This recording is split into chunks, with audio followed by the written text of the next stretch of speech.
Na-experience mo na kailangan mo magpadala ng pera pero offline or sarado ang bangko. O kaya namang gusto mo mag-ipon pero hindi ka consistent. Ang hirap, di ba? Parang wala kang freedom. Pero alam nyo ba, may mas madali at mas convenient na paraan. Pwede ka magpadala kahit sarado ang bangko at pwede ka na mag-ipon consistently. At kung paano yan, yan pag-uusapan natin. Videos that will make you wealthy and debt-free. Hi there, this is Chinky Tan, your pambansang wealth coach. Sa usapang diskarte itong episode na ito, pag-uusapan po natin ang mas mabilis, mas madali, mas wise sa paghahawak ng pera by using what we call as digital banking. Napakarami na pong gumagamit ng digital services po right now. Kasi nga, mas mabilis. Online, at the same time, hindi mo na kailangan pumila. Pero bago natin pag-usapan ang digital banking hacks, alamin muna na ampatin ang pagkakaiba ng traditional bank, okay, e-wallets versus digital banks. Yes, magkakaiba po yan. Spelling pa lang magkakaiba na. So, pag-usapan muna natin yung traditional banks. Yung mga nakikita po natin may physical space, di ba? May teller. Ano po yung pros niya? Number one, safe and secure, regulated yan ng BSP. Siyempre, may physical branches, in-person transaction, face-to-face po siya. At siyempre, comprehensive po yung mga financial services. Kailangan mo ba mangutang, credit card, investment? Okay, makakausap mo yung tao. Ano naman po ang cons? Siyempre naman, nagsasara po siya. Limited banking hours. Kadalasan ng mga bangko may maintenance fees at maintaining balance. At siyempre naman, ang pinaka-hassle lang, pinaka-ayaw ko talaga sa physical bank, yung pila. Diba? Matagal po minsan ang proseso. Now, ang pag-usapan muna natin ang e-wallets. Ang e-wallets naman po yan na ginagamit natin sa for cashless transaction. Diba? Mabilis po ang transaction yan, instant transfer and payments. Ang pros po niyan, walang maintaining balance. Number 3, may cashback at minsan may mga promos pa. Ang cons naman, may limit, di ba? Hindi ka pwedeng mag-exceed on a monthly basis. Minsan, hindi ka na pwedeng tumanggap ng pera. Hindi po mataas ang interest rate. At syempre, hindi lahat ng mga e-wallets may mataas na high interest savings rate. At kadalasan, walang insurance or tinatawag na credit options. Now, ito na, digital bank. Ito yung pinaka-latest. Ang kagandahan, 100% online, walang pila, walang hassle. At yung transfer fees po ay mas higit na mababa. At ito pang pinakamaganda. Alam nyo ba na ang digital bank ang nagbibigay na sa isa sa pinakamataas ngayon na interest rate compared to regular banks in terms of savings and time deposit. At higit pa, ito ay regulated ng BSP, Bangko Sentral ng Pilipinas, at syempre, secure din ang ating pera ng PDIC.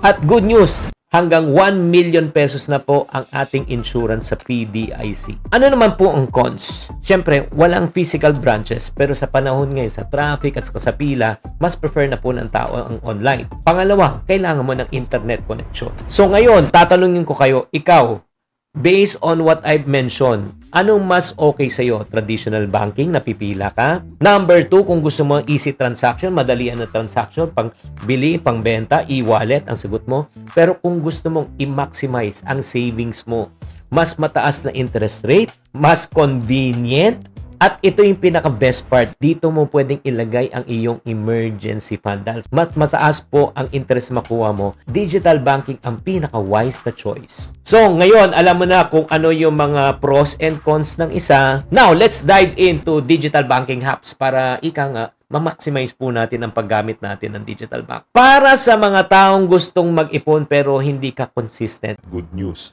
Alam nyo ba, you can automate already your savings. Hindi mo namimiss ang iyong pag-iipon, mga kaiponaryo.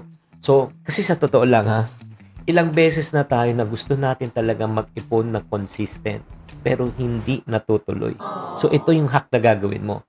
I-automate mo. So, ano pong ginagawa po namin? Ang ginagawa po namin mag-asawa, nag-set up kami ng automatic transfer tuwing pumapasok po yung income sa main account namin.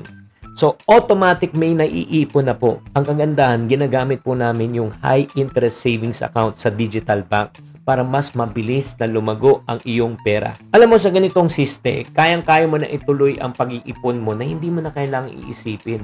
Diba? Naghulog ba ako? No, automatic na yan. Diretso na sa savings mo para hindi mo na magastos. In other words, naka-lock in.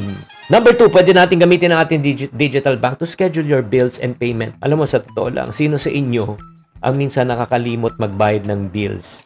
or let's say na mga credit card statement. Sino sa inyo guilty? Type guilty sa comment section. So, eto na ang hack para sa iyo.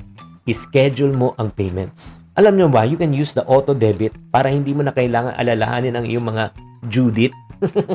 Saka si Bill at saka si Judith. Isi-set mo na lang reminder sa phone mo para siguradong may balance ang account mo bago ka mag-auto debit. Sa ganitong pamamaraan, makakaiwas ka na sa penalties, sa stress, at saka sa mga last minute payments. Hack number 3, alam mo ba na pwede mong gamitin ang iyong digital bank for free transfer to save on fees? Yes! Hindi mo na kailangan magbayad ng mga transaction fees. Oo, gamitin mo na lang yung bank-to-bank transfer promos para makatipid. At maghanap ka rin ng digital bank na may libreng interbank transfers. Chinky, meron ba yun? Meron yan. Alam mo nyo sa digital banking, bawat piso na matitipid mo, dagdag ipon mo. Sa matter of fact, bakit ka magbabayad kung kaya mo naman makakuha ng libre? Hack number 4, para hindi ka maubusan ng pera sa iyong e-wallet. Alam nyo ba na pwede nyo na i-link ang inyong digital bank to your e-wallet for faster transaction. So kung madalas ka gumamit ng e-wallets, no, mas okay na i-link mo na ang iyong digital bank account. Bakit? So instant cash in, instant cash out kapag link ang account mo sa iyong e-wallet. Alam mo, sa totoo lang, mas secure kesa mag-cash transaction. So, ano po yung 4 na digital hacks po natin? Number 1, i-automate mo na yung savings mo so you will not miss any ipon day or ipon month. Number 2, schedule mo na mga bills payment mo para hindi ka ma-stress. Number 3, gamitin mo na yung mga bank-to-bank transfer promos para makatipid ka. And pang-4, pwede mo na i-link ang iyong digital bank to your e-wallets for faster, more convenient transaction. So, ngayon mga ka-friendship, alam mo na yung digital banking hack. Sana naman nakatulong tong episode na ito para mas mapadali ang mag-manage mo ng pera.